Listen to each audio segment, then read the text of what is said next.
साल 2008 पूरी दुनिया भर में आर्थिक तबाही, बैंक डूब रहे थे, स्टॉक मार्केट गिर रहा था, लोग अपनी गाड़ी कमाई गंवा रहे थे। लेकिन इसी तबाही से उभरा एक नया सितारा बिटकॉइन, डिजिटल करेंसी का एक ऐसा रूप जिसने पूरी दुनिया को हिला के रख दिया। बिटकॉइन ने हमें न्यू टेक्नोलॉजी से इंट्रोड्यूस कराया जिसका नाम है ब्लॉकचेन। अब एक डिकेड से भी ज्यादा समय होने के बाद ब्लॉकचेन सिर्फ बिटकॉइन तक लिमिटेड नहीं है।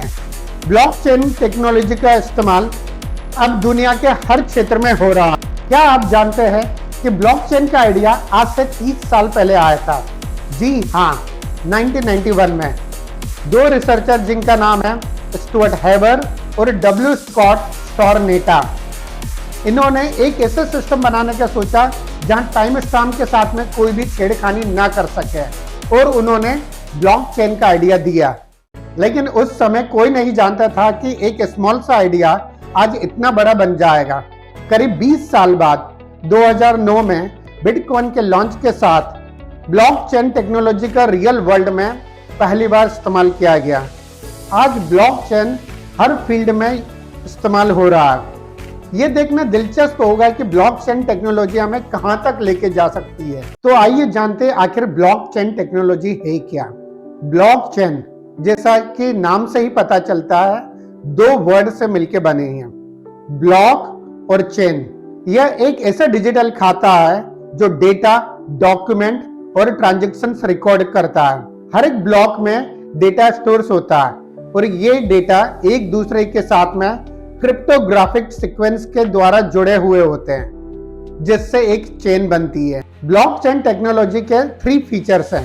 First, decentralisation, second, peer to peer network, third, distributed storage of data. आइए समझते हैं ये तीनों फीचर्स को डिटेल्स में।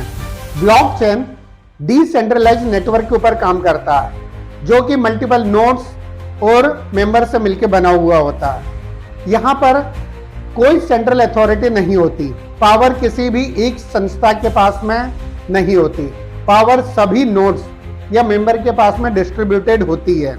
अगर एक नोड कॉम्प्रोमाइज भी हो जाए तो भी पूरा सिस्टम फेल नहीं होता, जबकि सेंट्रलाइज सिस्टम में जो मेन सेंट्रल गवर्निंग बॉडी होती है, अगर वो कॉम्प्रोमाइज हो जाए, वो फेल हो जाए, तो पूरा सिस्टम डाउन हो जाता है। दूसरा फीचर्स है peer to peer network. Peer to peer network means यहाँ पर एक मेंबर दूसरे मेंबर के साथ में ट्रांजैक्ट, लेन देन कर सकता है बिना किसी मिडिल मैन के। ब्लॉकचेन का तीसरा फीचर्स है डिस्ट्रीब्यूटेड स्टोरेज। इसका अर्थ है कि ब्लॉकचेन का डेटा किसी एक नोड पर स्टोर नहीं होता, बजाय उसके ये मल्टीपल नोड्स के हार्डवेयर पर स्टोर होता है। अगर एक नोड कॉम्प्रोमाइज भी हो जाए तो भी ब्लॉकचेन का पूरा डेटा सुरक्षित रहता है। आइए जानते हैं कि ब्लॉकचेन टेक्नोलॉजी काम कैसे करती है। एक मेंबर कुछ ट्रांजैक्शंस रिक्वेस्ट करता है, वो transactions peer to peer network में इंटर करते हैं। पीयर टू पीयर नेटवर्क के नोड्स उस ट्रांजैक्शंस को एक मैथमेटिकल एल्गोरिथम के द्वारा वेरीफाई करते हैं। जब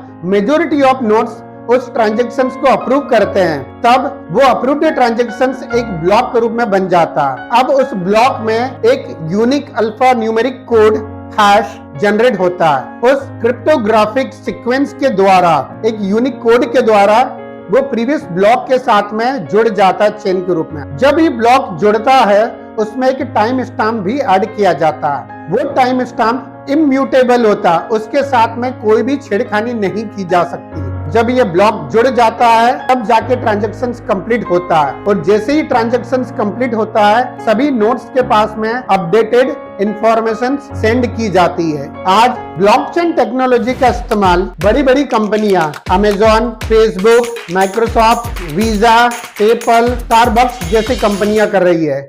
हालांकि ब्लॉकचेन एक रिवोल्यूशनल टेक्नोलॉजी है, लेकिन इसके सामने अभी भी कुछ चैलेंजेस हैं, जैसे कि स्केलेबिलिटी। क्या ब्लॉकचेन नेटवर्क को बड़े पैमाने पर इस्तेमाल किया जा सकता है? वल्नरेबिलिटी। क्या ब्लॉकचेन में कोई कमजोरियां हैं जिनका फायदा उठाया जा सकता है? सिक्योरिटी। ब्लॉकचेन में डेटा कितना सुरक्षित है? Regulatory compliance. क्या यह नियमों और कानूनों का पालन करता है? Thank you friend for watching this video. Hope video आपको इन्फॉर्मेटिव लगा होगा। कमेंट्स करके जरूर बताइएगा और do not forget to subscribe the channel.